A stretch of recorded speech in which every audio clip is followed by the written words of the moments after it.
दोस्तों आज हम इस वीडियो में अपने एयरलाइन वाले पौधे को शिफ्ट करेंगे गमले में। अस्सलाम वालेकुम दोस्तों, मैं हूं राशिद अजीज और आप देख रहे हैं मेरा यूट्यूब और फेसबुक चैनल राशिद के व्लॉग्स।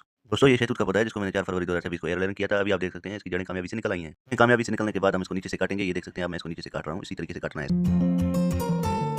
दोस्तों जैसा कि आप देख सकते हैं इस पौधे को मैंने वहाँ से काट लिया है। अभी इसका शॉपर उतारना है और बहुत ही एहतियात से उतारना है, तो आप देखते जाइए कैसे उतारता हूँ।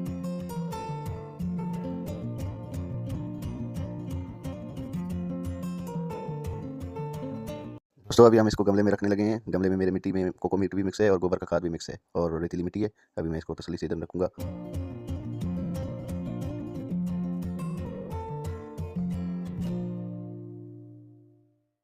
फाइनली दोस्तों हमारा शहतूत का पौधा एयरलाइन के बाद गमले में शिफ्ट हो चुका है। अभी इसमें सिर्फ हमको इसकी चोटी काटनी है ताकि इसका ग्रोथ अच्छी तरह से हो। ये चोटी हम इसको इधर से काट देंगे। अभी आप देख सकते हैं। दोस्तों अगर आपको हमारा वीडियो पसंद आया तो हमारे वीडियो को लाइक करें, शेयर करें और चैनल को सब्सक्राइब करें।